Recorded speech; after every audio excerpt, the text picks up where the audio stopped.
ईशः ॐ नमः सिद्धेभ्यः ॐ नमः सिद्धेभ्यः धम्मो मंगलमुद्दिष्टम् अहिंसा संयमो तपो देवावितस्य परमन्ति यस्य धम्मे संयमो यस्य धम्मे संयमो। बोले अहिंसा परमो धर्म की उत्तम त्याग धर्म की। देवादेव श्री महावीर भगवान की, आचार्य कुंद महाराज की, आचार्य गुरुदेव भगवान श्री विद्यासागर जी महाराज की।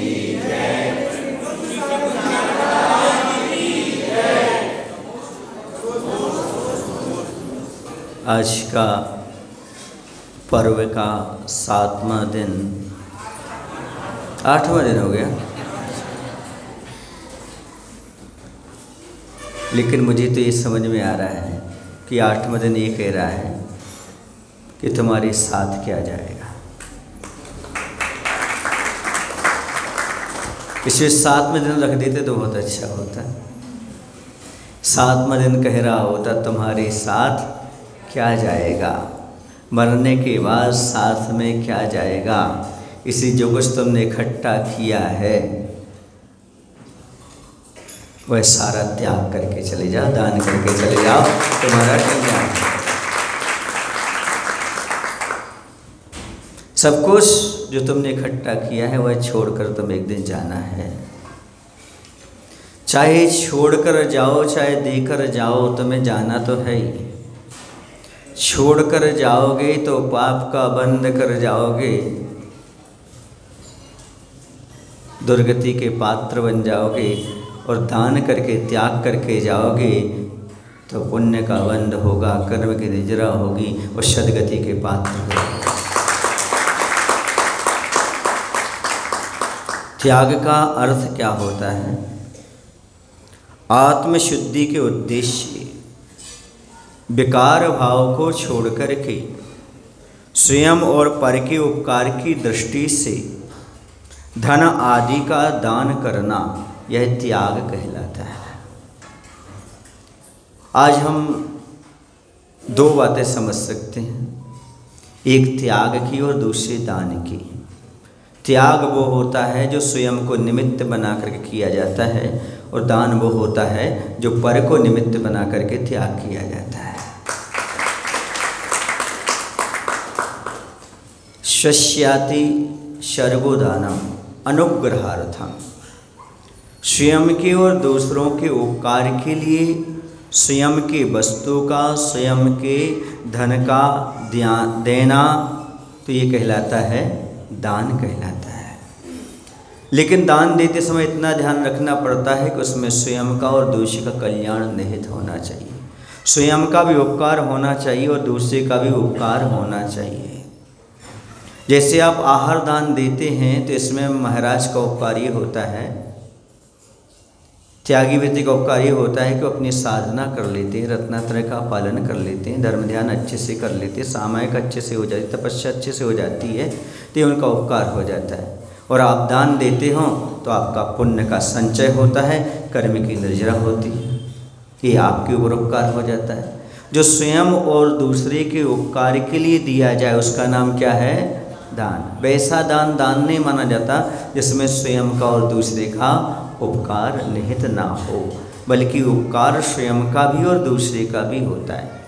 ये दान के माध्यम से दोनों का काम होता है, श्रावक का भी और साधक का। दान के बिना दोनों बोधि को प्राप्त नहीं होते। दान देना परम आवश्यक कर्तव्य है। अब समझें त्याग में और दान में क्या अंतर है। तो त्याग जो होता है वह बुरी और अच्छी दोनों चीज़ों का होता है, लेकिन दान अच्छी चीज़ों का होता है। त्याग में स्वयं को निमित्त बना करके किया जाता है, छोड़ा जाता है। पर वस्तु से मोह, पर वस्तु का त्याग, इन्हें कसाय आदि को छोड़ा जाता है स्वयं को निमित्त बना करके। और दान में दूसरे को निमित्त बना करके राग, देश, मोह आदि, लोभ आदि छोड़ा जाता है। मोह पर जड़ से आघात होता है, त्याग करने वाले का मोह पर जड़ से, क्योंकि वो पूर्ण त्याग कर देता है तो मोह को जड़ से उखाड़ देता है। लेकिन दान में ऊपर ऊपर की कोंपलें छड़ जाती हैं, नीचे की जड़ें बची रहती हैं। त्याग में ऐसा होता है कि वह पूरा भी त्याग कर सकता है, लेकिन दान में थोड़ा रख लेता है, थोड़ा देता है। त्याग अंतरंग की वस्तु का भी होता है, दान बाहर की वस्तु का हुआ करता है। दान जो होता है वह धार्मिक क्रियाएं हैं, लेकिन त्याग स्वयं धर्म ही है।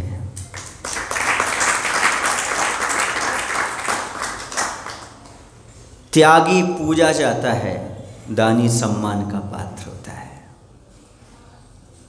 त्याग से और दान से इतना ही समझना है, दान से त्याग श्रेष्ठ होता है। इसलिए होता है क्योंकि दान देने वाला जो दान दे रहा है, ऐसे त्यागी के लिए उस त्यागी की वह स्वयं पूजा करता है, वह पूजनीय होता है। इसलिए त्याग दान से ज़्यादा पूजनीय होता है। दान देने वाले बहुत सारे होते हैं, लेकिन ग्रहण करने वाले पात्र बहुत दुर्लभ होते हैं। मुनि महाराज अधिक से अधिक मिलेंगे तो कितने मिलेंगे? 3 कम 9 करोड़ में से ज़्यादा तो मिल नहीं सकते। लेकिन दान देने वालों की संख्या 2.5 द्वीप में बहुत हो सकती है। इसलिए दान देने वाले से त्याग करने वाला अधिक पूजनीय हुआ करता है। इसी प्रकार से जो व्यक्ति दान देता है वो अगले भाव में राजा बन सकता है, लेकिन जो त्याग करता है वो इसी भाव में महाराजा बन सकता है। त्याग करने वाला इसी भाव में मुनि बन सकता है, वो दान देने वाला अगले भाव में राजा बन सकता है, और यदि बैराग आ गया तो महाराजा भी बन सकता है। उस समय फिर वो दान नहीं होगा, फिर वो त्याग के ऊपर जाएगा, तब जाकर कोई महाराजा बनेगा। प्रश्न ये उठता है कि दान देना क्यों जरूरी है? तो प्रति प्रश्न उठता है, कमाना क्यों जरूरी है?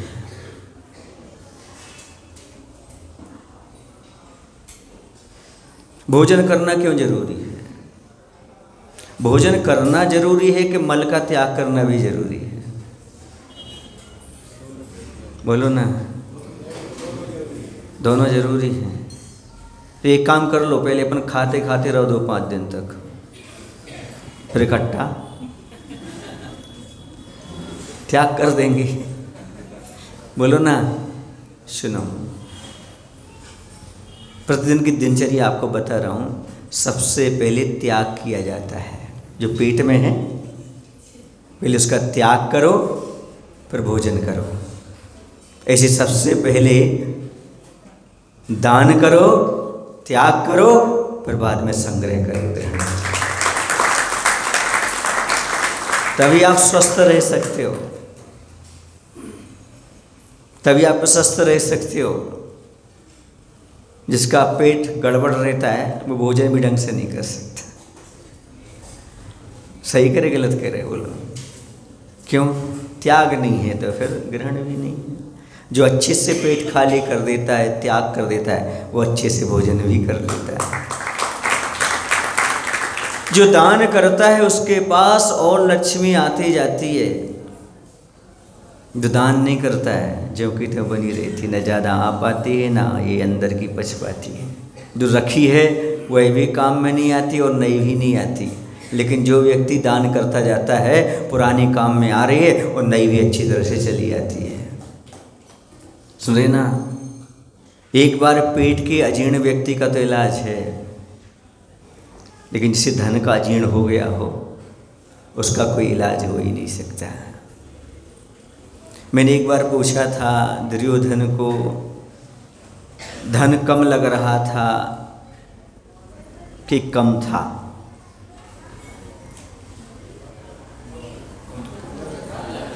क्या उसके पास पूरा राजपाट था, सब कुछ था, क्या कमी थी? दुर्योधन के पास धन कम नहीं था, कम लग रहा था। फिर मैंने पुनः पूछा था, आप लोगों के पास धन कम है कि कम लग रहा है?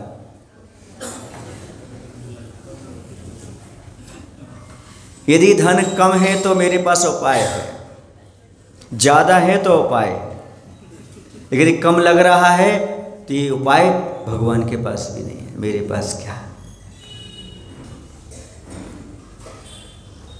दुर्योधन और आप में अंतर कितना है? उसे भी धन कम लग रहा था, आपको भी कम लग रहा है, मुझे कोई अंतर नहीं लगता। फिर भी मैं बता देता हूँ एक अंतर है, वो महाभारत में था, आप नए भारत में हो, और कोई अंतर नहीं है। जिसे धन कम लगे सो वो दुर्योधन है, और जिससे धन में संतुष्टि हो वो धर्मराज है। जितना हमारे पास है ठीक है, जितना है ठीक है। भाई भाई से लड़ाई नहीं करना धन के कारण, घर में महाभारत नहीं करना धन के कारण, तो समझो तुम धर्मराज हो।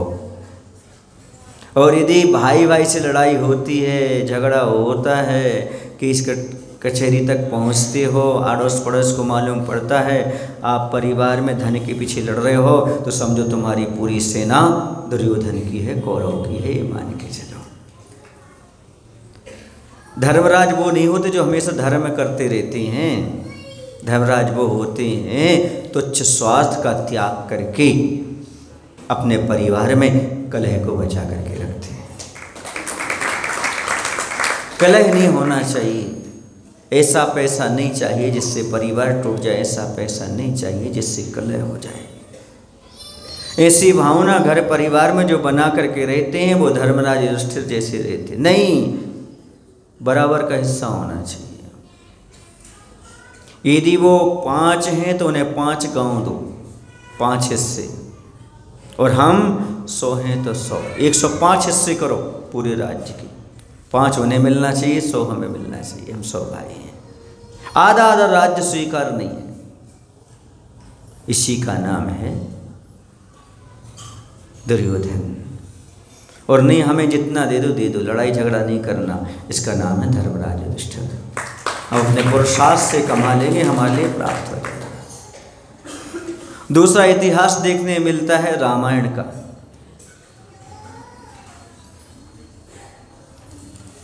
अपने पिता की आज्ञा का पालन करने के लिए श्री रामचंद्र जी ने 14 वर्ष का वनवास स्वीकार कर लिया, राजपट का त्याग कर दिया। ये महान त्याग है गृहस्थावस्था में। इससे महान त्याग और गृहस्थावस्था में कुछ नहीं हो सकता कि राजपाट को छोड़ दिया, त्याग कर दिया। यदि हमारे परिवार में सुख शांति रहती है तो मुझे धन दौलत तो क्या, मुझे राजपाट भी नहीं चाहिए। धन्य है वो राम, धन्य है वो राम। यदि परिवार में सामंजस्य बना रहता है, किसी कोई तकलीफ नहीं होती, मुझे वनवास जाना भी तैयार है, मैं तैयार हूँ उसके लिए, वो भी मुझे स्वीकार है। क्यों? क्योंकि हमारा परिवार सुकून से रह सके। आपको शायद एक बात मालूम नहीं होगी कि आखिरकार कैकेयी ने इस प्रकार का वरदान क्यों मांगा। जैन दर्शन में कैकेयी का नाम केकसी है। उसने ऐसा वरदान क्यों मांगा था कि भरत के लिए राज दिया जाए। इसलिए मांगा था क्योंकि भरत बचपन से ही बैरागी था, कहीं वह दीक्षा ग्रहण ना कर ले, ये माँ का मोह था। राजपाट के प्रति कैकेयी का भी मोह नहीं था। वो ये चाह रही थी कुछ दिन ये राजपाट कर ले, पर बाद में दीक्षा ले, इतनी छोटी उम्र में दीक्षा ना ले। इस कारण उसने दशरथ से वरदान मांगा था कि भरत के लिए राज दिया जाए और रामचंद्र जी के लिए वनवास दिया जाए। ये उद्देश्य था उसका। और उसका उद्देश्य ये नहीं था कि हमारा बेटा है और ये इनका बेटा है, इनका बेटा है, सौतेला आदि, ये कोई भाव नहीं था। ये जो बड़ा चढ़ के बोला जाता है ये ठीक प्रतीत नहीं होता। जैन दर्शन कहता है नहीं, माँ तो माँ होती है, माँ कभी कुमाता और वे माता होती ही नहीं।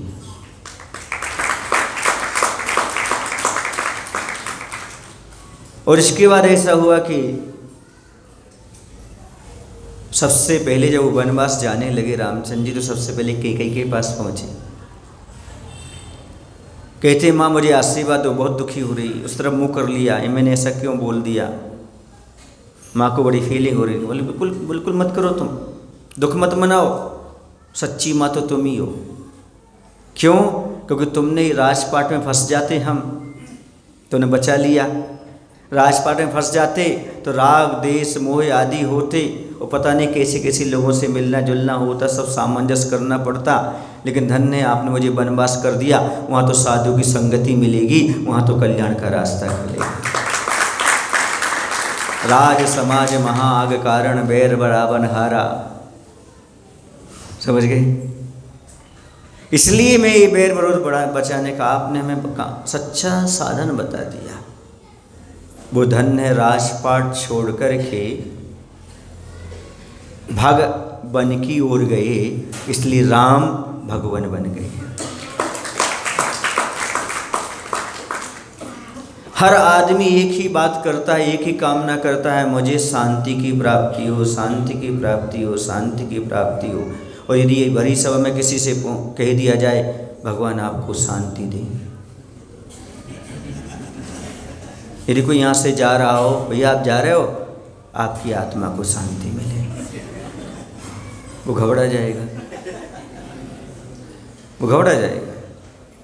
महाराज ऐसे शब्द मत बोलो, आपकी आत्मा क्यों? क्योंकि आप लोगों ने एक रूल्स बना लिया है, एक रूढ़ी शब्द बना लिया है। जब कोई मर जाए तब बोलो उसकी आत्मा को शांति दे। मतलब इसका सिद्ध हो गया, जीती हुई शांति तो नहीं मिली उस आदमी को। यदि जीती जी शांति मिली होती तो ये कहने नहीं पड़ता कि उसकी आत्मा को शांति दे। अरे भैया, आप किसी की आत्मा को मरने के बाद नहीं, अभी शांति प्रदान करो, वो सबसे अच्छा है। मैं तो हमेशा ही भावना भरता हूँ, इस सभा में जितने बैठे हैं उन सबकी आत्मा को भगवान शांति दे।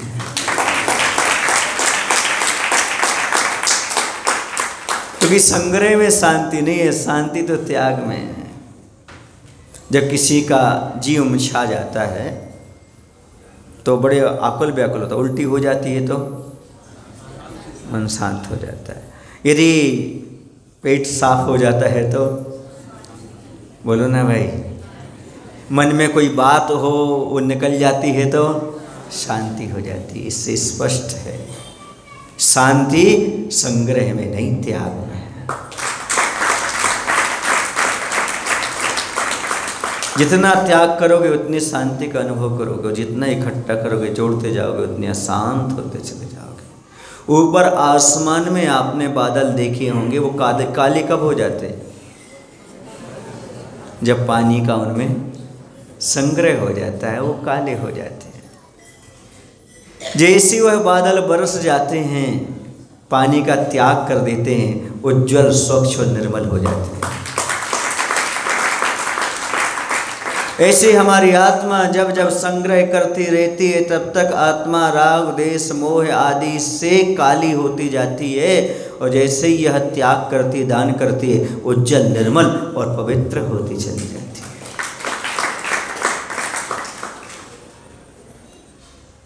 बात समझ में आ रही है आपको?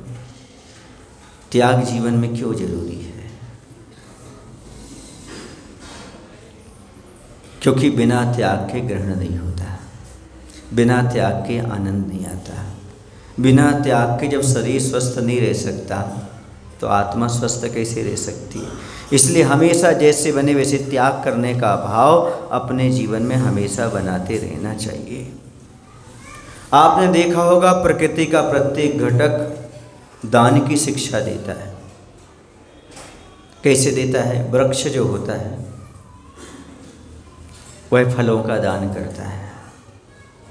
यदि वृक्ष फलों का दान ना करे तो क्या होगा? जो वृक्ष फल लुटाते हैं उनमें पुनः फल आते हैं, जो नहीं लुटाते हैं वो आंधी तूफान में जड़ से उखड़ जाते हैं। जितने जितने वृक्ष फल लुटाएंगे बाद में उनके पास आएंगे। नदियाँ पानी का दान करती हैं, बादल भी पानी का दान करते हैं, गाय दूध का दान करती है, सूरज प्रकाश का दान करता है, चंद्रमा चांदनी का दान करता है। और यदि ये सारे के सारे त्याग ना करें तो क्या हरियाली खुशहाली प्रकृति में रह सकती है?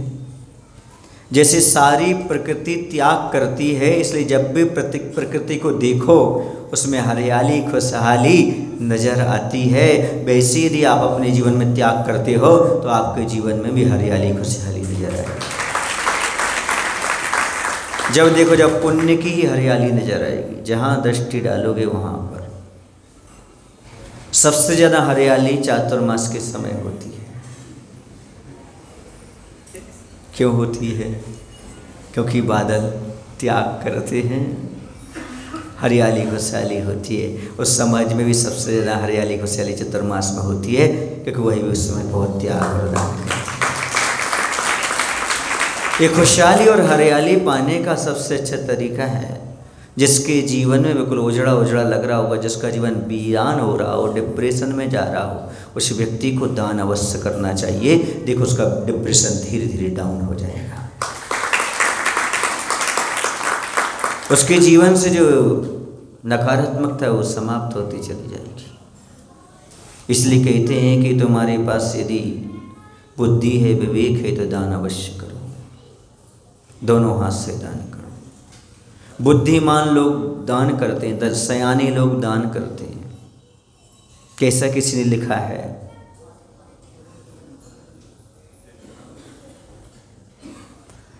नाव में बाड़े पानी, ऐसे कुछ बोलते ना, घर में बाड़े दांव, घर में नदी में बाड़े पानी और घर में बाड़े दांव, दोनों हाथ उलीचिए, यही सयानों का।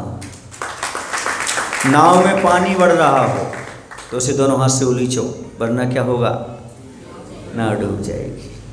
और घर में बढ़ रहा हो दाम तो दान करो, दोनों हाथ से उलीचो, वरना गृहस्थी डूब जाएगी।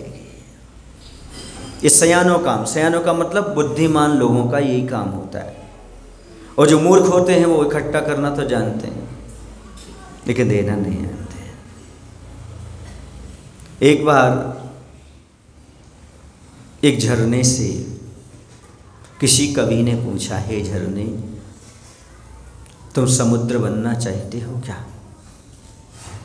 उसने कहा नहीं, हम छोटे रह करके मीठे रहना चाहते हैं, मीठे पानी का दान करना चाहते हैं, समुद्र बन करके हम खारे नहीं होना चाहते हैं।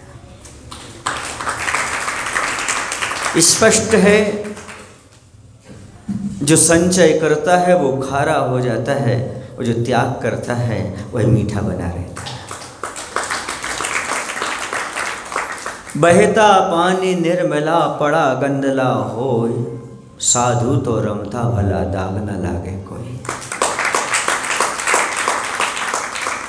बहने वाले पानी में कोई भी गंदगी नहीं होती है, साधु भी ज़्यादा कोई चीज़ देखते नहीं, आगे बढ़ता चला जाता है।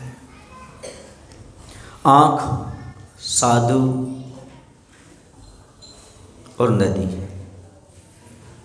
ये तीन ऐसे होते हैं जो संग्रह नहीं करते हैं, कुछ भी अपने पास नहीं रखते हैं। नदी की में कोई कचरा आएगा तो सारा छट करके किनारे चला जाएगा, किनारे पर लग जाएगा। आँख में कोई कचरा आएगा तो छट करके कीचड़ के रूप में किनारे लग जाएगा। इसी साधु के पास कोई चीज़ आएगी, छट करके किनारे चली जाएगी, उनके पास रहने वाली। उनकी संतुलन कसाय रहती, अंतर्मुहूर्त में सारे भूलने की प्रकृति थी, अपने पास रखने का नहीं है। मैं आपसे पूछूं, टेंशन क्यों होता है, तनाव क्यों होता है? किसी ने कोई बात बोली, कोई घटना घट गई, उसे अपने माइंड में रख ली, बार बार उसको घुमाते रहे, उसको निकाल नहीं पाए, इसलिए किस में आ गए, डिप्रेशन में आ गए। अरे कोई घटना, कोई बात है, जब उसको माइंड में रख लेते और डिप्रेशन में आ जाते हो, इसलिए कोई ही बात त्याग कर दो, अपने आप डिप्रेशन समाप्त हो जाएगा। ऐसे ही आप पागल जैसे घूम रहे हो क्योंकि तुम संग्रह करने में लगे हो, ना खाने के समय है, ना पीने का समय है, ना कोई फुर्सत है आपको। पागलों जैसी आपकी दिनचर्या हो गई क्योंकि आप मात्र कमाने रखने की बात कर रहे हो। अरे कुछ त्याग करो, तुम्हारा पागलपन दूर हो जाएगा, डिप्रेशन दूर हो जाएगा। जितने अपने पास स्टोर रखोगे माइंड में, मन में, उतने पागल होते जाओगे। जितने माइंड से आप अपने मन से बाहर निकालते जाओगे उतने आप स्वस्थ होते जाओगे। मात्र वस्तुओं का त्याग नहीं, बुरी घटनाओं का त्याग भी करना सीखो। आचार्य कहते हैं सबसे बड़ा त्याग है राग द्वेष मोह विकारी भावों का त्याग करना, सबसे बड़ा त्याग। और ये बात समझ लो, प्रत्येक धर्म के आगे उत्तम शब्द क्यों जुड़ता है? उत्तम क्षमा, उत्तम मार्दव, उत्तम आर्जव। क्यों? क्योंकि ये सब करते हुए अहंकार पैदा ना हो। मैंने इतना त्याग किया, मैं इतना त्याग किया, इसका अहंकार ना हो जाए। त्याग के, अहंकार के त्याग का नाम ही उत्तम त्याग धर्म है। त्याग के, अहंकार का त्याग करना ही उत्तम त्याग है। मैंने क्षमा प्रदान की, इस प्रकार का अहंकार पैदा ना हो जाए, इसके त्याग का नाम उत्तम क्षमा है। मैंने इतनी तपस्या की, अहंकार ना हो जाए, इस अहंकार के त्याग का नाम ही क्या है? उत्तम तप है। इस समझो जो कुछ हम कर रहे हैं उसमें अहंकार पैदा नहीं होना चाहिए। दान तो हम बहुत देते हैं, लेकिन दान के साथ साथ ये ध्यान रखना है अहंकार पैदा नहीं होना चाहिए। बहुत सात्विक दान करना चाहिए। दान 3 प्रकार के होते हैं। एक सात्विक दान होता है, दूसरा राजसिक दान होता है और तीसरा तामसिक दान होता है। सात्विक दान, राजसिक दान और तामसिक दान। तो सात्विक दान क्या है? दान दे मन हर्ष विषेक है। दान देते समय हर्ष होना चाहिए, खुशी होना चाहिए। क्यों? क्योंकि ये मैं दान दे रहा हूँ, 100 पर का हित हो, मान सम्मान की कामना से रहित हो, अपना कर्तव्य समझ करके जो दान दिया जाता है वह सात्विक दान कहलाता है। ये मेरा कर्तव्य, मेरा धर्म है, इसमें अहंकार की क्या बात है? ये तो हमारा कर्तव्य था, करना था, ये सात्विक दान हो गया। दूसरा है राजसिक दान। राजसिक दान करते अहंकार करना, प्रतिफल की आकांक्षा से दान देना, हमें कुछ मिल जाए, कुछ प्राप्त हो जाए। तो एक एग्जाम्पल मैं आपके सामने रख रहा हूँ राजसिक दान का। एक राजा थे, वो प्रतिदिन 1.25 मन समझते हो? मन होता है 40 किलो का, 1.25 मन दान करते थे। वो रोज का काम था उसका। गरीब आते थे, लोग आते, सबको दान करते थे। सुने आप लोग क्यों? लेकिन यह जो थी उसकी क्या बोले, पुत्रवधू, पुत्रवधू बोलते ना आप, बहू, ससुर बाबा की बहू, वह क्या करती थी? वह मात्र 2.5 किलो दान करती थी। कितने दान करती थी? 2.5 किलो दान करती थी। और ससुर बाबा, मतलब एक आदमी का पेट भर जाए इतना पर्याप्त है, इतना दान कर लेती थी वो। इसका कहीं नाम नहीं होता था, कोई नाम नहीं लेता था, पूछता भी नहीं था, लेकिन राजा का बड़ा नाम था। राजा कितना दान करता है? 100 मन दान करता है। लेकिन जब दोनों का मरण हुआ तो राजा तो बना हाथी और पुत्रवधू बनी उस राजा के यहाँ जो हाथी हुआ था ना, हाथी, उसके यहाँ ये पुत्री हुई। अब दोनों का आपस में एक बार मेल हो गया, हाथी का और राजकुमारी का। जब दोनों का मेल हुआ तो एक दूसरे को देख करके जाति स्मरण हो गया, पूर्वों की याद आ गई, हाथी रोने लगा। और जो पुत्रवधू जो उसकी अब राजा की बेटी थी, उसने समझाया, रो मत, हमारे आप पूर्व भाव के ससुर बाबा हैं, मुझे पूरा ज्ञात हो गया, आपको भी ज्ञात हो गया, मुझे भी ज्ञात हो गया, लेकिन याद रखो आपने 1.25 मन दान किया लेकिन अहंकार कर लिया। मान बड़ाई कारणे जो धन खर्चे मूड, मर के हाथी होए वो धरनी लटके सूण। मान बड़ाई के कारण जो दान देते हैं वो मर कर के हाथी हो जाते हैं। नाक का सवाल है ना, अब कितनी बड़ी नाक मिली उसको, वो नाक ही तो है, क्या है वो, नाक से उठाओ नाक से ही खाओ। लॉजिक समझ में आ रहा है आपको, क्योंकि नाक का सवाल है, मेरा नाक का सवाल है, मैंने मंदिर बनवाया नाक का सवाल है, मैं ऐसा करूँगा नाक का सवाल है, उसने इतना किया तो मैं ऐसा करूँगा, उसने ऐसा किया, ये नाक का सवाल। जहाँ नाक का सवाल आएगा उसको कितनी बड़ी नाक मिलेगी, उससे बड़ी और कहाँ होती है भैया, समझ गए ना। और पूंछ, पूंछ मेरे पूछा नहीं, मुझे पूछा नहीं, पूंछ कितनी सी मिलती है उसकी, देखिए हाथी की पूंछ बहुत छोटी रहती है, अब कोई नहीं पूछेगा। और आंखें कितनी छोटी होती हैं, और कान, खूब सुनने की आदत थी ना, दूसरे को देख नहीं पाए, उसने इतना दान क्यों किया, नाक का सवाल है।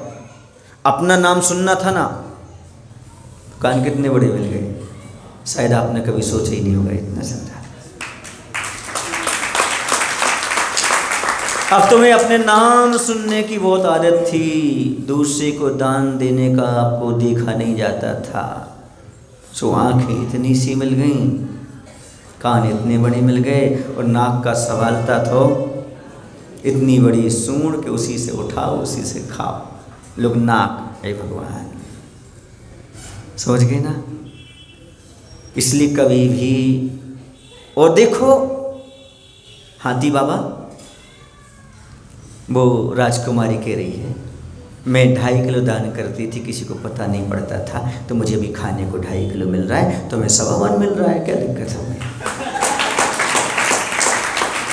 मिल रहा है तो मैं भी मिल रहा है, जितना दिया तो मैं खाने में। दान का प्रभाव तो होगा, जितना दिया उतना तो मिलेगा ही आपको, चाहे उतना कुछ करो। अभी बात अलग है, नाक के सवाल से दो तो नाक के साथ खाओ, और पेट का सवाल है तो पेट के हिसाब से खाओ, मिलेगा तो आपको, कोई नहीं रुकने पड़ा। क्यों? क्योंकि दान का परिणाम तो मिलता ही मिलता है। अब जिस भी स्थिति से तुम दोगे उस स्थिति से मिलेगा, पर मिलेगा, निरर्थक नहीं जाएगा। तुमने इतना दिया तो तुम इतने खाने मिल रहा है, हमने इतना दिया तो इतना मिल रहा है। हमने मान सम्मान नहीं चाहता तो आज हम राजकुमारी बन करके मान सम्मान पा रहे हैं, और तुमने मान सम्मान चाहा था तो तुम पशु बन करके विचरण कर रहे हो। बात समझ में आ रही कुछ आपको? दान तो देना, लेकिन कभी रास्तिक दान मत करना। रास्तिक दान का अर्थ क्या है? दान दे करके अहंकार नहीं करना। तीसरा आता है तामसिक दान। तामसिक दान मतलब दान दे करके संकलेश करना। अरे काय खा बोली ले ली, काय खा दे दे, ऐसे क्यों कहा, क्या उपयोग होने वाला है। देने के बाद क्या करना? पछताना। मैं कहता हूँ चाहे तुम 1 रुपये का दान करना, लेकिन कभी भी अहंकार और संकलेश परिणाम नहीं करना। दान देकर पछताना नहीं, तुम्हारा दान सार्थक हो जाएगा। लेकिन आप कितना भी दान कर लो, यदि दान देने के बाद आपको अहंकार पैदा हो गया या बाद में पछताना पड़ा, तो समझना सब बेकार है। पछताने वाली कहानी भी सुना दूँ, एक आपको सुना देता। एक बार एक कंजूस था। कौन था? कंजूस था। राजा के लिए किसी संत ने बताया, आज आपको भीख मांगना है। क्या मांगना है? और जिससे भीख मांगो, क्या करो? जिससे भीख मांगो उसको अमीर बना देना है, तुम्हारा एक कर्तव्य है। फिर देखना आप कितने महान बन जाते हो।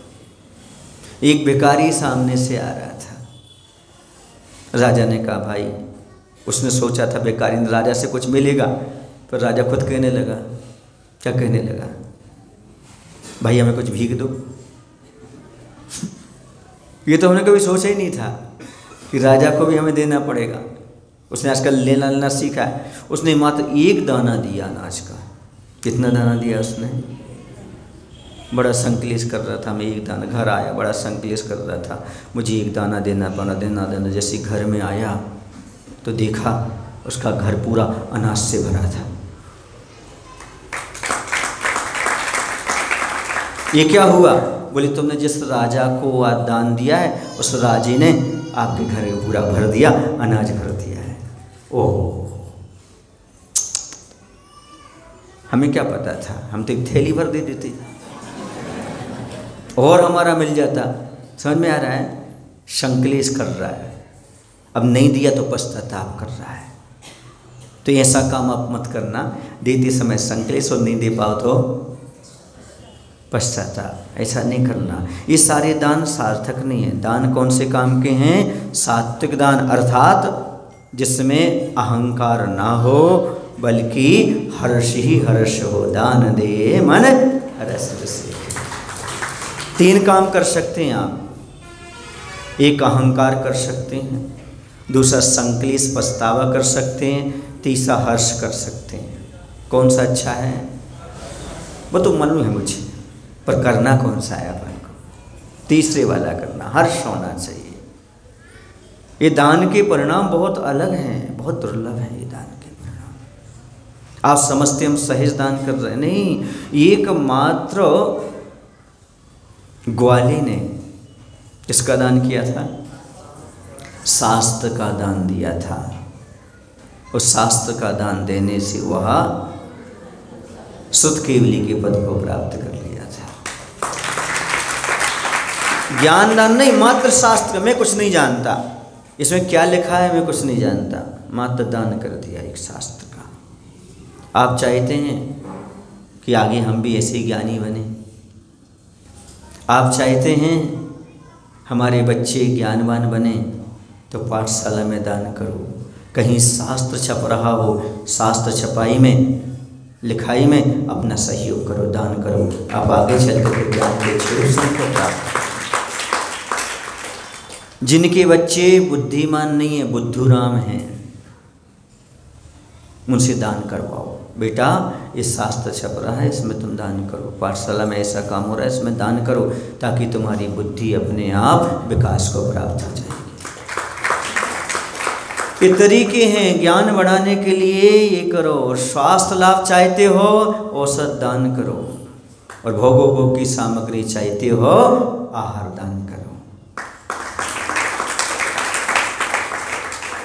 उच्चैर गोत्रम प्रणतेर भोगो दानाद उपासनात् पूजा भक्ति सुंदर रूपम स्तवनात् कीर्तिस् तपोनिधिषु। आप लोगों ने ये गाथा का अर्थ बाद में समझाऊंगा इस श्लोक का। पहले आपको बताता हूँ।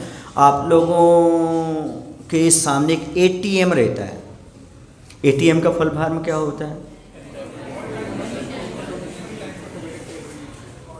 अब तुम जानो, मैं तो इतना जानता हूँ, एनी टाइम मनी। मान लो ऐसा, बिल्कुल सही। 24 घंटे आपके लिए सेवा उपलब्ध है। ATP, एनी टाइम क्या? मनी। जब चाहो जाओ पैसा निकाल लो। लेकिन इसमें कहा जा रहा है कि मुनि महाराज को नमस्कार करने से उच्च गोत्र मिलता है। मत प्रणाम कर लिया तो मुनि महाराज को क्या किया आपने? नमोस्तु महाराज जी, इतना कर लिया। उच्चैर गोत्रम प्रणते। कौन कह रहे? रत्नकंड साबकाचार्य में 115 लगभग हो सकता है इस लोग। उसमें आचार्य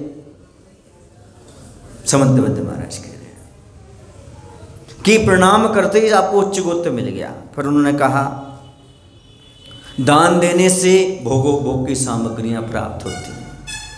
फिर उन्होंने कहा उपासना करने से, पूजा करने से आपकी भी देवों द्वारा पूजा की जाती है, सम्मान को प्राप्त होते। भक्ति सुंदर रूपम, उनकी भक्ति करने से बिना फेरे लमली लगाए सुंदर हो जाओगे। अगले भव में आपको सुंदर तन की प्राप्ति होगी। सुंदर तन किनका होता है? जन्म से तीर्थंकर का, अर्थात तीर्थंकर प्रकृति का बंद करो। स्तवन करने से कीर्ति फैलेगी, यश फैलेगा। तो मैं कह सकता हूँ ये सारी चीज़ें मिल रही हैं। देखो, प्रणाम करने से उच्च को दुनिया में कहीं नहीं मिलता खरीदने से, दान देने से भोगो सामग्री, पूजा करने से खुद की पूजा हो रही है, भक्ति करने से सुंदर रूप की प्राप्ति हो रही है, स्तव करने से कीर्ति फैल गई। इसलिए मैं कह सकता हूँ ATP, 80 टाइम पुण्य।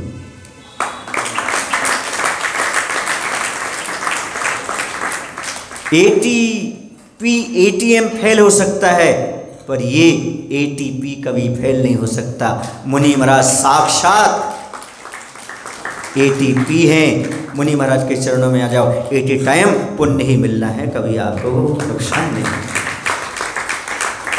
प्रवचन सुनोगे तो, दान दोगे तो, भक्ति करोगे तो, वैयावृत्ति करोगे तो, दान, जो कुछ भी करोगे उस सब में आपको क्या मिलना है? पुण्य ही मिलना है। इसलिए बेंगलुरु में आचार्य भगवंत ने क्या भेजा है? एक ATP, 80 टाइम पुण्य कमा लो। देखो ना, महाराज आपके घर जाएं या आप महाराज के यहाँ आओ, फायदा आप ही को है। महाराज 10 बजे आपके घर चले गए तो आहारचर्या संपन्न हो गई, आपका जो धन है वह शुद्ध हो गया, घर परिवार शुद्ध हो गए, आपके हाथ पवित्र हो गए, पुण्य से भर गए, जीवन पुण्यमय बन गया आपका। और यदि आप महाराज के यहाँ आ गए जहाँ वो बैठे हैं, उनकी भक्ति कर ली, सुंदर रूप प्राप्ति, आपने नमस्कार कर लिया, जगत की प्राप्ति, और वर्तमान उपदेश सुन लिया, कल उस्ताएँ सारी समाप्त हो जाती है, आत्म परिणाम बहुत अच्छे हो जाते हैं। यदि मैं कहूँ साधु परमेष्ठी ATP हैं, इसमें कोई अतिशयोक्ति नहीं, इसलिए अब ATP का भी ख्याल रखा करो।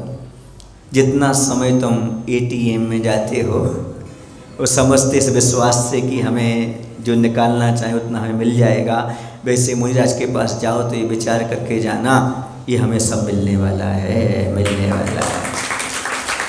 लेकिन उसमें एक वो होता है, क्या कहलाता है?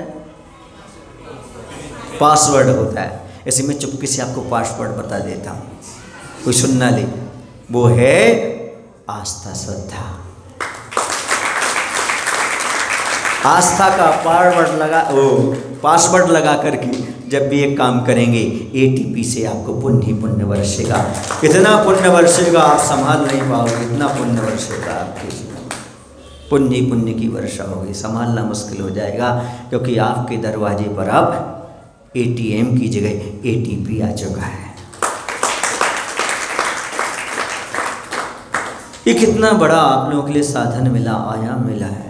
और मैंने देखा है बुंदेलखंड में पहले इतनी धन संपन्नता नहीं थी, लेकिन जब से आचार्य गुरु भगवंत का प्रवास रहा, क्षेत्रों का विकास हुआ, लोगों ने दान दिया, आज दिन दूने रात चौगने उनकी धन दौलत बढ़ती जा रही है। एक संस्मरण याद आ गया। बीना वाराह में 2005 में चातुर्मास चल रहा था, मैं वो वहीं मंच पर था, गुरु महाराज के चरण सानिध्य में चातुर्मास स्थापना चल रही थी। एक कोई कवि आकर के मंच पर बोलते हैं, शायद चंद्रसेन कवि हो सकते हैं, संचालन कर रहे थे, त्याग धर्म का दिन था, तो ये मंच पर बोली लगा रहे थे, तो थोड़ी बोली धीरे धीरे आगे बढ़ रही थी। तो वो बोलते हैं, अरे बुंदेलखंड वाले जो हैं ना कंजूस हैं, धीरे धीरे धन को निकालते हैं। और वो तो ऐसा बोल करके अपनी बात पूरी कर गए, लेकिन अब आचार्य के बाद फिर नवीदन की आचार्य आप प्रवचन, तो आचार्य ने प्रवचन में एक ही बात बोली। अभी संचालक महोदय कह रहे थे कि बुंदेलखंड के लोग हैं जो है ना वो कंजूस हैं। आचार्य ने हम लोगों की ओर इशारा करके किया, देखो ये सब बुंदेलखंड का धन है,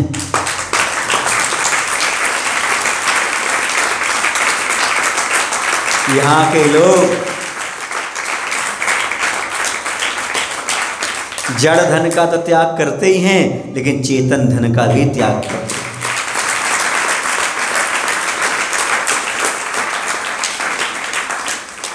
इनके माता पिता ने चेतन धन का त्याग किया है, तभी तो ये चेतन को पहचान करके आत्मधन की सुरक्षा में लगे हुए हैं।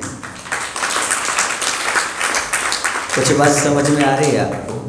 क्या साधु के पैर वहीं रुकते हैं जहाँ पर त्यागी दानी लोग रहा करते हैं। त्याग की भावना, दान की भावना जैसे जैसे बनती रहती, उनका पुण्य बढ़ जाता, पुण्य बढ़ जाता तो साधु का ओर आना अपने आप हो जाता है, और आते हैं तो उनके पैर वहीं पर ठहर जाते हैं। क्यों? क्योंकि आपका पुण्य इतना प्रबल रहता है कि उन्हें रोक लेता है। तो अपने जीवन में इस बात को समझने की आवश्यकता है कि हमें कौन सा त्याग करना, चेतन त्याग करना, चेतन धन का त्याग करना, जड़ धन का त्याग करना। और चेतन की सुरक्षा के लिए जड़ धन क्या मूल्य रखता है? गायों के संरक्षण के लिए यदि आप यह धन त्याग करते हैं तो आप बहुत बड़ा काम करते हैं। देश की रक्षा के लिए जो त्याग करते हैं वो बहुत बड़ा काम होता है। कहते हैं सतेषु जायते वीरा सहस्रेषु च पंडिता वक्ता सत्सहस्रेषु दाता भवन्ति वा न वा। क्या अर्थ हुआ इसका? सैकड़ों में वीर, सैकड़ों लोगों के बीच में एक आध वीर होता है, और हजारों में कोई एक पंडित होता है, सही पंडित। लाखों में कोई एक वक्ता मिलता है, लाखों लोगों के बीच में कोई एक सही वक्ता मिलता है, परंतु करोड़ों योग्य व्यक्तियों में योग्य दाता बड़ी मुश्किल से मिलता है। करोड़ों में एक दाता है। इतना दुर्लभ बताया दाता को, दुर्लभ दाता, योग्य दाता, जो कुछ भी ना चाहे इस प्रकार का दाता होता है। समझ में आ रहा है आपको? अपने गांव में, अपने नगर में साधु आ जाएं, उनको आहार कराना तो सामान्य दाता का काम है, लेकिन कहीं महाराज विहार कर रहे हो जंगल आदि में, वहाँ जा कर के पड़गाहन करके शुद्ध भोजन करके आहार कराना, उस दाता की प्रशंसा अलग है।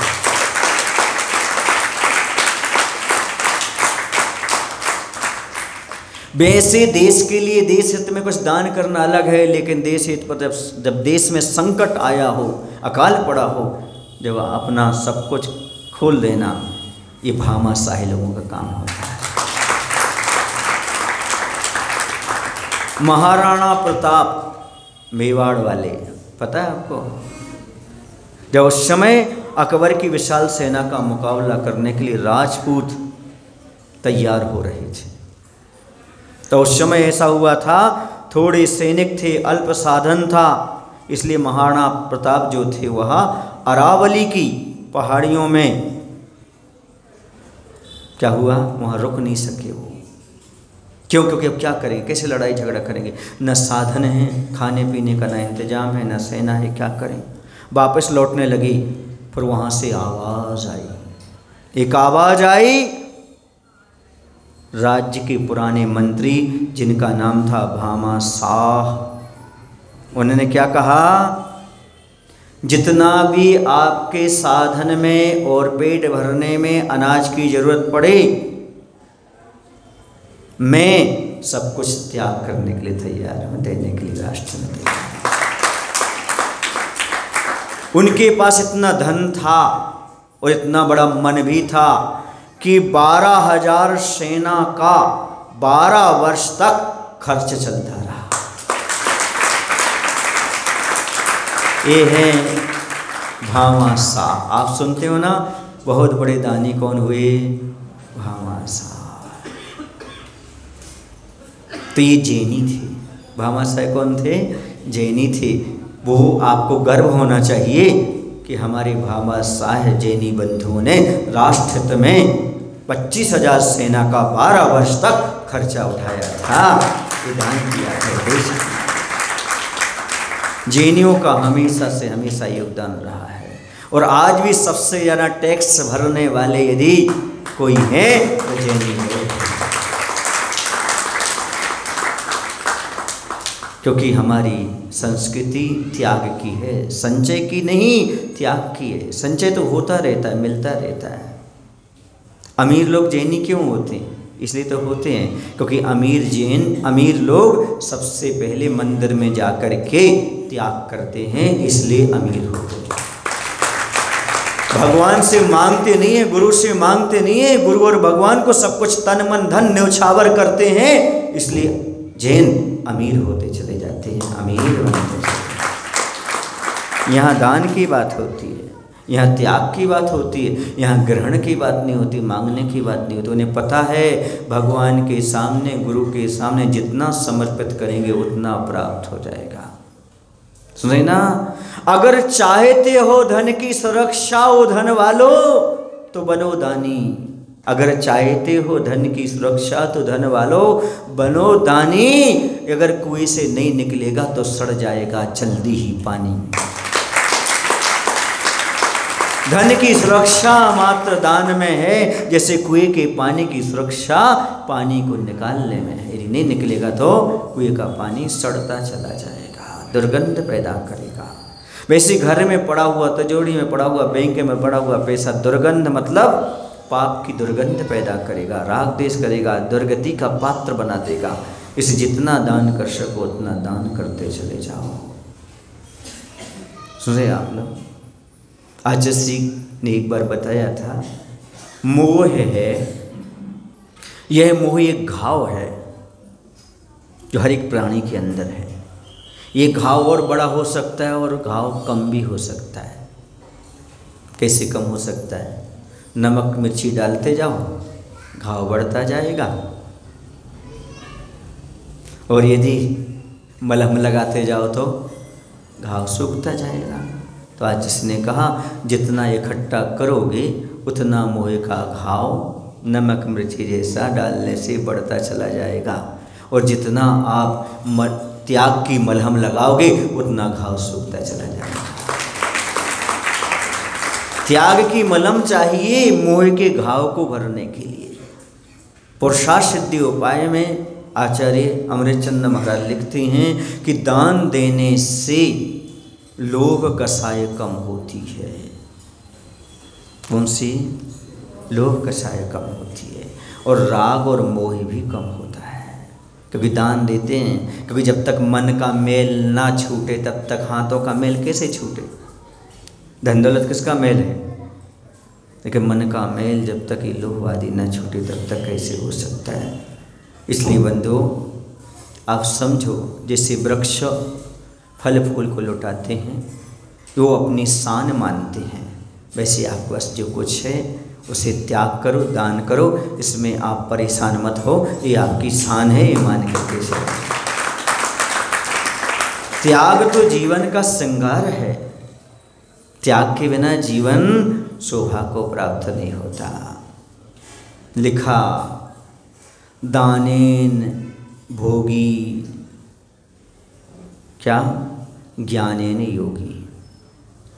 जो ज्ञान ध्यान में लीन रहते हैं उसके माध्यम से, या जो ज्ञान का दान करते हैं उनके माध्यम से योगी लोग शोभा को प्राप्त होते हैं, और भोगी यानी ग्रस्त लोग दान देने से शोभा को प्राप्त होते हैं। समझ में आ रहा? महाराज जी आप लोग भी त्याग करते हो क्या? हाँ, हम लोग भी भैया त्याग करते हैं, हम लोग भी दान करते हैं। ऐसा लिखा है, धवलाजी ग्रंथ में लिखा है, और शास्त्र सिद्धि उपाय में लिखा है कि मुनि महाराज भी उनके पास कुछ नहीं फिर भी त्याग करते हैं, दान करते हैं। लिखा संयतस्य योग्यम ज्ञानादि दानम त्यागः। क्या कहा? रत्नत्रय का त्याग, प्रासुक दान करते हैं वो, जिसमें कोई शाबद नहीं, कोई दोष नहीं लगता। सम्यक दर्शन, सम्यक ज्ञान, सम्यक चारित्र का दान करने वाले संयमी लोग हुआ करते हैं। उनका ऐसा दान है कि फिर कोई दान की जरूरत नहीं पड़ती। भव हमारा सुधर जाता है, बहुत जल्दी कल्याण हो जाता है। तो मुनि महाराज भी दान करते हैं, त्याग करते हैं। इसलिए तो कहते हैं आप अपने चौके में बुलाने से पहले इस चौके में आया करो। अर्थात आहार देने से पहले प्रवचन सुना करो, क्योंकि आप अकेले दान नहीं करना जानते, हम भी दान करना जानते, ऐसा आचार्य कह रहे हैं। पहले आप लीजिएगा, फिर बाद में, हाँ अपन ऐसे नहीं लेते, फ्री का नहीं लेते, पहले देते फिर देते। और लेना 24 घंटे में एक बार होता है, और कभी कभी वो भी नहीं, लेकिन देना तो दिन में 3 बार। हाँ,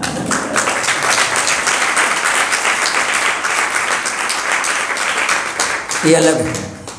तो सब अपने अपने हिसाब से दान किया करते हैं, क्योंकि आप रत्नत्रय का दान ले सकते हो, दे नहीं सकते, समझ गए ना। और महाराज जो है उनके पास जो है वही तो देंगे, उनके पास सही है। एक बहुत अच्छा एग्जाम्पल मुझे बहुत पुराना याद आ गया, हम आपको बता देते हैं, क्योंकि ये प्रासंगिक है।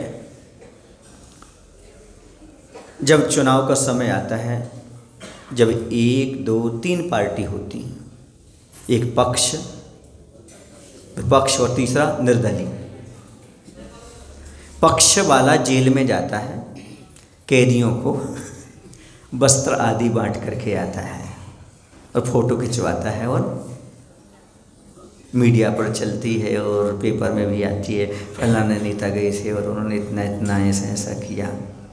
फिर विपक्ष वाले को भी लगता है, वो भी जाता है, फिर वो दवाइयाँ लेकर के जाता है, दवाइयाँ बांट कर आता है, उसका भी क्या होता है, फ़ोटो खींचता है, मीडिया पे चलता है, सम्मान का पात्र बनता है। फिर उसके बाद तीसरा आता है निर्दलीय, वह भी जाता है, वह क्या बांट करके आएगा, भोजन आदि बांट करके आदि वस्त्र, उसका भी नाम छपता आ जाता है। अब ये सब देखते एक साधु कि देखो भाई, ये सारे लोग जो हैं इस प्रकार की चीज़ें दे करके आए, लेकिन ये तो कुछ दिन चलेंगी।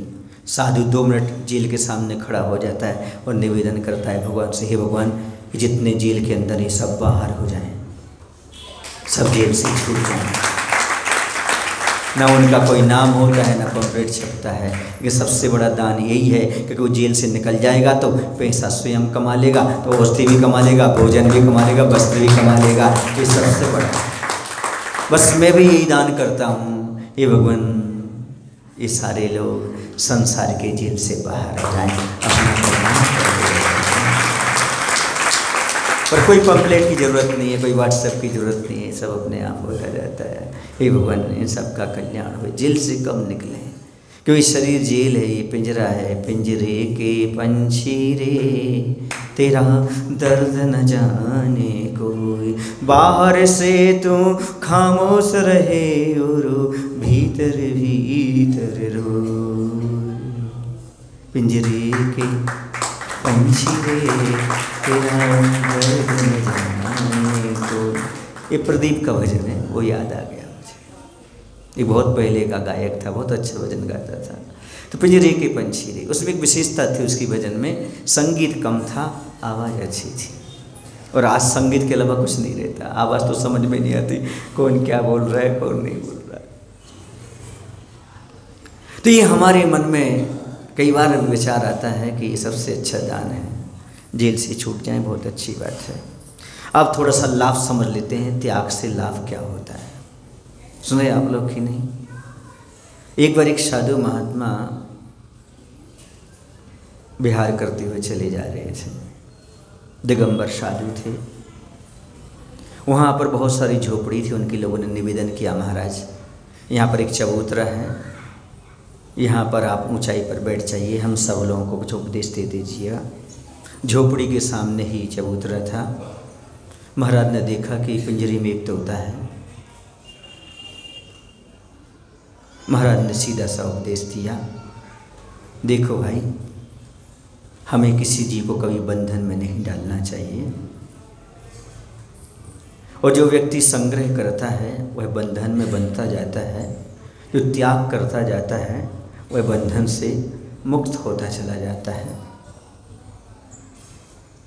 और उन्होंने ये भी कहा कि संसार की सब चीज़ों से विराम ले लो, बाहर से सो जाओ, अंदर में जाग जाओ, बाहर की माया से सो जाओ, अंदर की आत्मा की माया में जाग जाओ, तुम बंधन से मुक्त हो जाओगे। ऐसा उपदेश दे करके महाराज विहार कर गए। ये मनुष्यों ने तो कुछ समझा नहीं, ज़्यादा अमल किया नहीं। तोते को समझ में आ गया, तोते ने सुन लिया कि बाहर से सो जाओ, अंदर से जाग जाओ, बंधन मुक्त हो जाएंगे। उसे तो बहुत दिनों से पिंजरे का बंधन था।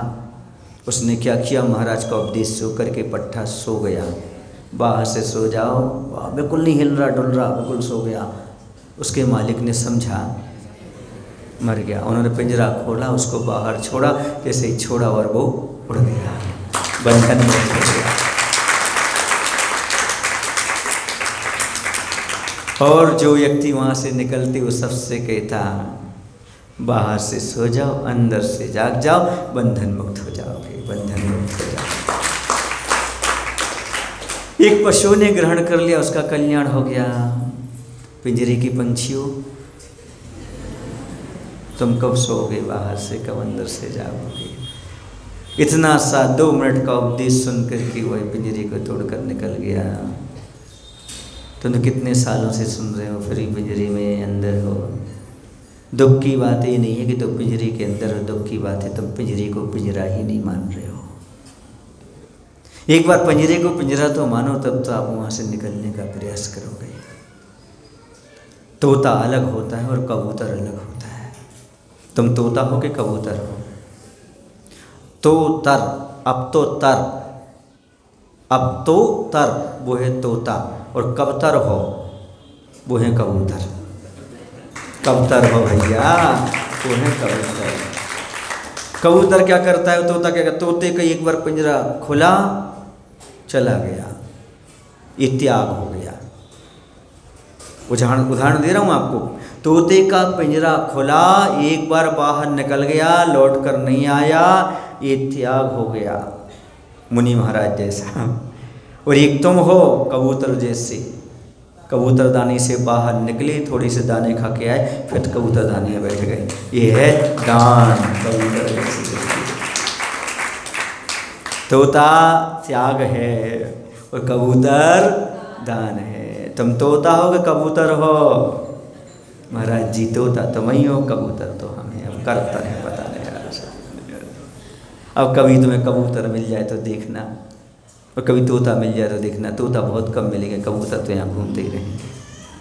तो आप आएंगे चले जाएंगे, हमें लगता है तोता तो एक ही नज़र आ रहा है अभी इस परिसर में, तो सारे कबूतर ही कबूतर नजर आ रहे हैं। हम तोता हैं तुम कबूतर हो जी, हमारे तीर्थंकर हैं शंभुनाथ भगवान। त्याग के बारे में समझो, कबूतर मत बनो। बार बार कहाँ उसी कबूतर दानी में जा रहे हो? बार बार यहाँ आते फिर घुस जाते, फिर आते फिर चले जाते। अब इसलिए तो कह रहे हैं त्याग धर्म, दान धर्म, दोनों चीज़ें आज समझना है। गृहस्थ के लिए इस प्रकार का दान और महाराज के लिए इस प्रकार का त्याग। ये जब दोनों चीज़ें हमारे जीवन में आ जाती हैं तो हमारे जीवन बहुत अच्छा घटित हो जाता है। अब थोड़ी सी बात ये समझ लें, हम समझा दें। दान के 5 आभूषण कौन से हैं और दान के 5 दूषण कौन से हैं? पहले दूषण समझ लेते हैं। तो अनादर पूर्वक दान करना ये दूषण है। अनादर पूर्वक दान करना ये दूषण है, और विलंब करना दान देने में ये भी दूषण है। और विकृत मुख बना करके दान करना, जी आ गए लेने वाले कमेटी के, इनके विकृत होकर के दान, मुंह बना करके, विकृत मुंह बना करके दान देना। पछताना, दुखी होना। और 5वां है कठोर वचन बोलना, है ना। तुमने तुम्हारा कर्जा लो तो दे दें, बोली तो ली थी, दान तो दिया, दान तो दी, बोला है, आदि आदि। ये हो गए दूषण। अब आभूषण क्या हैं तो सुन लो। आनंद के आंसू आ जाना दान देने का। अहो भाग, जब से हम यहाँ आए हैं, जब से मकान बनाया है, कोई साधु के चरण नहीं पड़े। पहली बार साधु के चरण पड़े, आँखों से आंसू निकले। मंदिर में दान करते समय अश्रु, आनंद अश्रु आ जाना, आनंद भाव विभोर हो जाना। धन धन धन, आज घड़ी हमारे लिए गुरु के दर्शन मिले, दान देने का सौभाग्य मिला। दान दे करके हर्ष आने, आनंद के अश्रु, शरीर में रोमांचित होना, रोम रोम पुलकित हो जाना। रोम रोम से निकले गुरुवर नाम तुम्हारा। रोम रोम पुलकित हो जाना दान देते समय, दान देने के बाद बहुमान होना, बहुमान के साथ दान देना, विनय नवदा भक्ति और अच्छा बहुमान करते हुए दान देना, प्रिय वचन बोलना, प्रिय वचनों के साथ दान देना, और बाद में अनुमोदना करना, ये 5 आभूषण हो जाते हैं दान। एक व्यवहारिक उदाहरण आपके लिए बहुत महत्वपूर्ण है, वो दे करके अपनी बात समाप्त करता हूँ। एक बार की बात है, एक जंगल में एक बाबा की झोपड़ी थी। उस झोपड़ी में बाबा रहता था। जब बाबा झोपड़ी में रखता था तो उसकी झोपड़ी में इतनी ही जगह थी कि एक खाट बिछी रहती थी, उस खाट पर सो जाता था। थोड़ा सा बाजू में सामान रखा था, भोजन पानी कर लिया करता था। एक दिन क्या हुआ कि वहाँ पर रात में वर्षा हो गई। कोई भटका हुआ व्यक्ति आया, उसने कहा बाबा जी आपकी झोपड़ी में आ सकते हैं? बोले आ जाइएगा, कोई दिक्कत नहीं है, सोने की जगह है मेरे लिए, अपन दोनों खाट पर बैठ जाएंगे, कोई बड़ी बात नहीं है। जब इतने में एक और आता है, वो कहता है बाबा जी हमें जगह दे दो। उसने कहा आ जाओ भाई, क्या करें, अपन तीनों एक काम करेंगे, खड़े होकर के अपनी व्यवस्था कर लेंगे, समझ गए ना, खड़े होकर के अपना रात भर निकाल लेंगे, क्या बिगड़ता है। इतने में क्या हुआ, एक गधा आ गया। वो भी कहने लगा मुझे भी अंदर लो, अंदर लो, अपना अंदर लो। उससे खाट को टिका दिया, तीनों खड़े उसको आगे किया। वो जो 2 आदमी थे वो कहने लगे अरे बाबा जी क्या कर रहे हो, जगह तो है नहीं, ये गधे को क्या ज़रूरत है अंदर लाने की।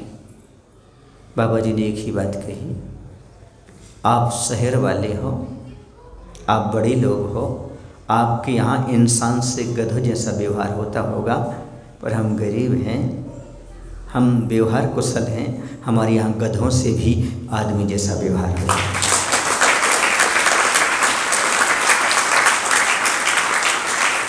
ये त्याग का आदर्श, दान का आदर्श अपने आप में महत्वपूर्ण है। मात्र बड़ी बड़ी बोलियाँ ले लेना दान करना महत्वपूर्ण नहीं है। एक सामान्य से पशु को ही आश्रय देना, गौशाला में दान करना, ये भी बहुत बड़ा दान है। ये मान करके चलते, चाहे कोई पूछे या ना पूछे, जन्मदिन हो या कोई समय ऐसा आपका आए या आपकी एनिवर्सरी आदि जो कुछ भी आप लोग को होती हो ऐसे, तो एक बार जा कर के चुपचाप गाय आदि को खिला दिया करो गौशाला में, ये भी बहुत बड़ा दान माना जाता है। ये बहुत बड़ा व्यवहार, इतना ही पर्याप्त समझता हूँ। बोलिए आचार्य गुरुदेव भगवत श्री विद्यासागर जी महाराज की। हे प्रभु, हम सभी को इतनी शक्ति, इतनी बुद्धि देने की कृपा करो, ताकि हम जितना हमारे पास है उसमें से कुछ तो दान कर सकें। जो कुछ हमारे पास अनुपयोगी है, अभक्ष्य है, उसका तो त्याग कर सकें। ऐसी बुद्धि देने की कृपा करो। उत्तम त्याग धर्म की जय। मुनिश्री के चरणों में बारंबार नमस्तु। जैसा आपको मालूम है, मुनिश्री एक कुशल वक्ता ही नहीं है, कुशल लेखक भी है। उनकी उत्तम त्याग धर्म